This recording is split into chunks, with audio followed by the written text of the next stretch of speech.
जो शहरों से बच्चे आते हैं वो कि बहुत एक्स्ट्रा ऑर्डिनरी, मेरे को पता नहीं चल रहा उस बोर्ड पे वो सर लिख क्या रहे हैं और वो बच्चे उसमें क्रॉस क्वेश्चन कर रहे हैं सर से। तो मन में से लो कॉन्फिडेंस आता है एक बार कि अपन को तो कुछ पता ही नहीं है, बच्चे कहाँ हैं, अपन कहाँ कंपटीशन फाइट करेंगे इनसे। ठीक है, जब पेपर देने गए तब उस एग्जाम हॉल का प्रेशर कितना था और उसको कैसे डील करा? उनको देख कर ही हम मोटिवेट हो जाते थे। कभी ऐसे होता था कि पढ़ने का मन नहीं है तो चलो कि वो सर इतना ईमानदार है तो अपन क्यों फिर बेईमानी करें। कई बार बचपन की कुछ घटनाएं हमारे जीवन में बहुत बड़ा परिवर्तन लाती है। बहुत बार हमने सुना कि राजा हरिश्चंद्र की कहानी सुनकर के महात्मा गांधी ने जीवन में संकल्प ले लिया कि वो कभी असत्य नहीं बोलेंगे, सत्य ही वो सदैव बोलेंगे। और उन्होंने एक महात्मा गांधी को पूरी दुनिया का युग पुरुष बना करके रख दिया।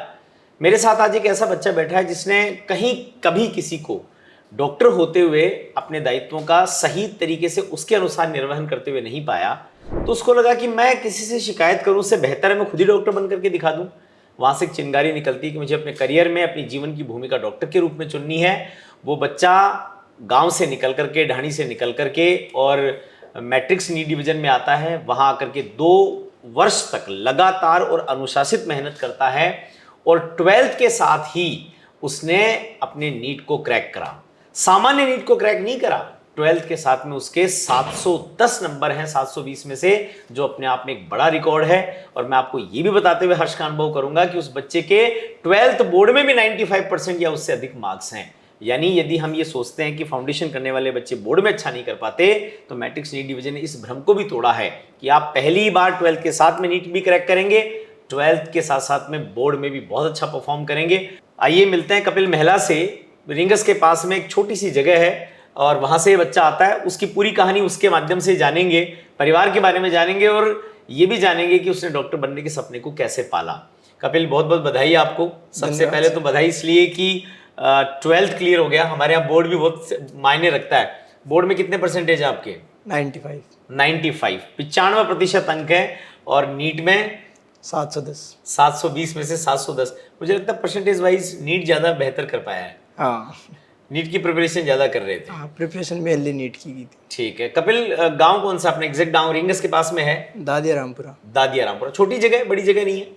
हाँ, क्षेत्रफल छोटा है। क्षेत्रफल छोटा ही है, ज़्यादा है नहीं। मेरी भावनाओं में बहुत बड़ा है। आपकी भावना में तो निश्चित रूप से दुनिया की सबसे बड़ी जगह है, मातृभूमि है, जन्मभूमि है, उससे बढ़कर के क्या ही होगा। परिवार में कौन कौन है कपिल? मेरे पिताजी, माताजी और दादाजी दादी।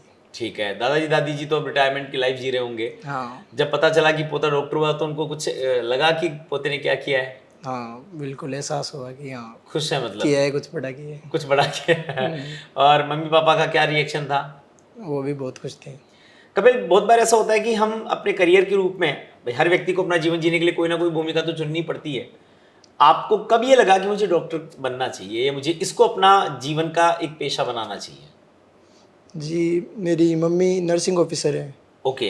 तो मैं जब मम्मी की पोस्टिंग थी गंगानगर, जब मैं छोटा था तब 3 साल का था तब, तो फिर वहाँ पे मैं चला गया मम्मी के साथ रहने के लिए। तो वहाँ से मैंने स्कूलिंग की। ठीक है। तो बहुत बार मैं उनके साथ हॉस्पिटल चला जाता था। ठीक है। तो एक तो वो था कि वहाँ पे मैंने बहुत से डॉक्टर्स को देखा। तो ये था कि हाँ, कई बार मुझे जैसे लगता था कि ये कुछ सही नहीं कर रहे ये लोग कि बाल मन पर ये असर हो गया कि एक डॉक्टर को जैसे डॉक्टर के रूप में करना चाहिए वैसा नहीं हो पा रहा है। हाँ। ठीक है। फिर वहाँ से वो हुई कि, और मैंने आसपास में भी देखा कि ज़रूरत है कुछ ऐसा करने की, क्योंकि बहुत ही अंडररेटेड कई केस चलते हैं ऐसे मेडिकल लाइन में। तो लोगों के पास धन भी नहीं होता, ग्रामीण लोगों के पास इतनी सारे और रिसोर्सेज नहीं होते। एजुकेशन की अभी भी हेल्थ एजुकेशन की खासा कमी है लोगों में। तो हम्म। उस चीज़ को ध्यान में रखते हुए कि कुछ मैं ही बदलाव करूँ, किससे उम्मीद करता हूँ, मैं खुद ही करता हूँ। ठीक है, तो आपने ये सोचा कि क्यों नहीं मैं ही खुद डॉक्टर बन जाता हूँ और जो मुझे समाज में बदलाव लाना है वो खुद ही ले आता हूँ। हाँ, कि किसको समझाऊंगा, कौन समझेगा, इससे अच्छा मैं ही कर देता हूँ, फिर सब देख लेंगे कि हाँ ऐसे करना था। ठीक है, तो उसके बाद में आप वहाँ से जैसे आपने 10th करा तो फाउंडेशन करना था। हाँ। बहुत सारे लोग, बहुत सारे विकल्प, बहुत सारे इंस्टीट्यूट सामने थे। जी। मैट्रिक्स नीट डिवीजन का चुनाव कैसे हुआ? जी, एक तो मैंने फैकल्टी का नाम सुना था यहाँ पे कि किन हाँ, किन का नाम सुना था? बीरबल मान सर का सुना था मैंने। तो फिर वहाँ पे आके मैंने देखा, डेमो क्लास ली, तो फिर वहाँ सेटिस्फेक्शन हो गया कि हाँ सही है, जो सुना है वो सही है। तो फिर वहाँ पे एडमिशन ले लिया। ठीक है, समझ में आता था क्लासेस में अच्छे से? हाँ, शुरू में 10-15 दिन तो मतलब कि इतना कुछ नहीं था, हवाएं नहीं लग रही क्या पढ़ा रहे हैं वहाँ पे बोर्ड पे। ऊपर से ऐसे जो शहरों से बच्चे आते हैं वो कि बहुत एक्स्ट्रा ऑर्डिनरी, मेरे को पता नहीं चल रहा उस बोर्ड पे वो सर लिख क्या रहे हैं और वो बच्चे उसमें क्रॉस क्वेश्चन कर रहे हैं सर से। तो मन में से लो कॉन्फिडेंस आता है एक बार कि अपन को तो कुछ पता ही नहीं है, बच्चे कहाँ हैं, अपन कहाँ कंपटीशन फाइट करेंगे इनसे। ठीक है। पर जब टीचर्स की बात मानते हैं, फिर टेस्ट लगे, रिजल्ट आया, तब पता चल गया। तब धीरे धीरे कॉन्फिडेंस बूस्टअप होने लगा हाँ। और उसके बाद में ऐसा कॉन्फिडेंस बूस्टअप हुआ कि मामला 710 तक जा पहुंचा। हाँ। पूरी 2 साल की जर्नी को कैसे देखते हो? स्कूलिंग, आपने 10th तक स्कूलिंग में रहे, वहाँ भी हम पढ़ाई करते हैं, आपके 10th में भी शायद अच्छे मार्क्स हैं, 95% मार्क्स आपके वहाँ पर भी, 10th में भी 95 ही है, 12th में 95 है। तो वहाँ जो स्कूलिंग तक का दौर रहा और अब कोचिंग में आकर के कोचिंग वाला एनवायरनमेंट था, क्या फ़र्क था दोनों में? कि स्कूलिंग में वो होती है कि इतनी लगन खुद की तरफ से नहीं होती, लेकिन कंपटीशन में यहाँ पे आते हैं तब वो हो जाता है कि कोई नहीं संभालने वाला, खुद को ही देखना है, खुद को कंपटीशन क्लियर करना है, खुद की तरफ से एफर्ट्स ज़्यादा लगाने पड़ते हैं कोचिंग में अगर आप आते हैं। ठीक है। यहाँ का एनवायरनमेंट कैसा था? एनवायरनमेंट काफ़ी सही था कि मेरे को जो लोग मिले कोचिंग्स में उन भी काफ़ी फ्रेंडली नेचर के थे, ऐसे नहीं कि हाँ कंपटीशन की फीलिंग है अंदर की, नहीं इसको कुछ बता दूंगा तो ये ज़्यादा आगे चला जाएगा। और टीचर्स ने भी बहुत अच्छा सपोर्ट किया। मतलब आपको ये लगता है कि भाई बहुत अच्छे से टीचर्स ने आपको सपोर्ट करा और उसकी वजह से आगे बढ़े। टेस्ट वगैरह जो स्कूलिंग में होते हैं यहाँ पर होते हैं, उसमें क्या बड़ा डिफरेंस आ जाता है? टेस्ट है कि एक तो पैटर्न का सबसे बड़ा डिफरेंस है, और दूसरी चीज़ कि वहाँ के टेस्ट नंबर ऑफ़ स्टूडेंट्स कम है तो आपको एक्चुअल कंपटीशन का पता नहीं चल पाता। यहाँ पे थोड़े नंबर ऑफ़ स्टूडेंट्स ज़्यादा हैं, थोड़ा टेस्ट का लेवल भी बढ़िया है स्कूलिंग से, तो फिर आपको थोड़ी हकीकत पता चलती है कि हाँ और भी लोग हैं दुनिया में। टीचर्स मेहनत कितनी करते हैं? बहुत करते हैं सर, खूब ही करते हैं, खूब। मतलब थकते ही नहीं है वो सुबह से शाम तक। हाँ, उनको देख कर ही हम मोटिवेट हो जाते थे। कभी ऐसे होता था कि पढ़ने का मन नहीं है तो चलो कि वो सर इतना ईमानदार है तो अपन क्यों फिर बेईमानी करें अपने काम से। हॉस्टल में रहते थे? हाँ, हॉस्टल में। और लाइफ क्या रहती थी? 24 घंटे का शेड्यूल क्या रहता था? वही कोचिंग जाके फिर कोचिंग कितने बजे पहुंचते थे? मेरा शाम का बैच था तो 2 से 8:30 कोचिंग रहता था। ठीक है। फिर वापस आके वो डेली के काम, खाना वगैरह खाना, फिर जो नो क्लास में पढ़ाया उसको पढ़ लो, उससे रिलेटेड क्वेश्चन कर लो। बाकी इतना टाइम बचता नहीं था फ्री टाइम में किसी हॉस्टल के दोस्तों से बातचीत वगैरह, बस फिर कितने बजे सोते थे? वो तो वैसे था कि कोचिंग का काम कब पूरा हो उस हिसाब से, पर लगभग 11-12 बजे। 11-12 बज जाते थे। सुबह उठ करके फिर अपनी तैयारी और फिर कोचिंग। मतलब 2 वर्ष तक लगभग जिंदगी ऐसी सी रही। हाँ। लेकिन अब रिजल्ट पाने के बाद में बड़ी संतुष्टि का भाव है। हाँ। एक चीज और पूछना चाहूंगा कि अब आप डॉक्टर बनने की ओर आगे बढ़ गए हो। हाँ। अब आप MBBS करने के लिए कॉलेज में जाओगे, वहां से करने के बाद में फिर आगे की पढ़ाई भी करोगे या डॉक्टर बन करके समाज में आओगे। क्या मूल परिवर्तन करने की इच्छा है मन में? वो इच्छा मैं आपको पूरी करूंगा उस दिन, फिर चाहूँगा आपसे बात करने तब बता पाऊँगा। चलिए, हमारे लिए बहुत खुशी की बात होगी वो। एक चीज़ और है कपिल कि हम लोग गाँव से आते हैं। गाँव में संघर्ष करना हमारे माता पिता भी हमें सिखाते हैं, क्योंकि वो भी बहुत संघर्ष करते हैं। ज़मीन से जुड़े हुए लोग हैं, खेती बाड़ी करने वाले लोग हैं, तो संघर्ष और मेहनत सब जगह करनी होती है। अब यदि मान लीजिए मैं आपसे एज ए जूनियर पूछना चाहूँ कि कपिल भैया मुझे भी नीट करना है, मैं करूँ कि नहीं करूँ, तो पहला उत्तर तो आपका क्या होगा?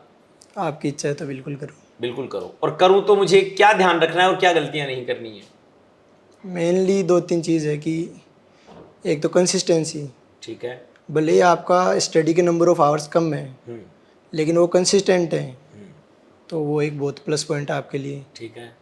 दूसरा है रिवीजन, कि कई बार बहुत से बच्चों के लिए ऐसे होता है कि वो हमेशा नई चीज़ सीखना चाहते हैं। जैसे मेरे खुद के अंदर हुआ है कि मैं हमेशा कुछ नया नया सीखता रहूँ, पर नीट थोड़ा ये मांगता है कि आपको जो चीज़ आ गई उसे भी बार बार पढ़ते रहो, तभी आप एक एक्यूरेसी ला पाओगे। ठीक है। एक्यूरेसी, स्पीड, हाँ, ये कि वो रिवीजन के थ्रू ही आती है। तो वो रिवीजन के थ्रू जो चीज़ आपको आ गई, भले मन नहीं है उसको पढ़ने का, फिर भी आपको बार बार उसे पढ़ना है, तभी आप उसको ज़्यादा एक्यूरेट कर पाओगे, ज़्यादा स्पीड से कर पाओगे। ठीक है। जब पेपर देने गए तब उस एग्जाम हॉल का प्रेशर कितना था और उसको कैसे डील करा? सही में तो 0 प्रेशर था, कि क्योंकि अच्छा कॉन्फिडेंस था कि यहाँ स्कोर तो अच्छा आने वाला है। फिर मुझे यहाँ पे सर ने बोल दिया था कि तेरे दिमाग में कोई भी स्कोर नहीं होना चाहिए, कि हाँ मुझे इतना स्कोर करना है, तो बिल्कुल टेंशन फ्री होके कि हाँ जस्ट टेस्ट देने जा रहा हूँ कोचिंग का। यहाँ भी आपके रेगुलर टेस्ट होते थे? हाँ। और वहाँ एग्जाम था, दोनों में कितना डिफरेंस था? सही बताऊँ वहाँ ईजी ज़्यादा था, यहाँ से टेस्ट से ज़्यादा ईजी था। टेस्ट से नीट का पेपर ज़्यादा ज़्यादा ईजी ईजी था। और बड़ा रिलैक्स मूड में आपने कर लिया। टाइम पर पेपर हो गया था पूरा? हाँ, हो गया था। चलिए, उसके बाद में जब रिजल्ट आया तो एक संतुष्टि रही होगी कि हाँ जो चाहा वो मिला। पाने की ओर आगे बढ़ गए। बड़ा अच्छा लगा आपसे बात करके, और आपसे कुछ एक दो सूत्र भी सीखने को मिले कि कंसिस्टेंसी बहुत आवश्यक है, कंसिस्टेंसी। लगातार काम करना ही पड़ेगा, भले कम कर लो। हाँ सोशल मीडिया पे थे हाँ थे हाँ। पर कितना समय देते थे? बहुत कम, जैसे संडे को चलाता था मैं, टेस्ट दे के आया तो कि आधे एक घंटा, वो भी दोस्तों से की बात करने के लिए, बस सोशल इंटरेक्शन के लिए। बस, बाकी कुछ ज़्यादा नहीं। चलिए, हमारे साथ में कपिल था। कपिल को आपने सुना। कपिल मैट्रिक्स नीट डिवीजन के साथ में जुड़ा।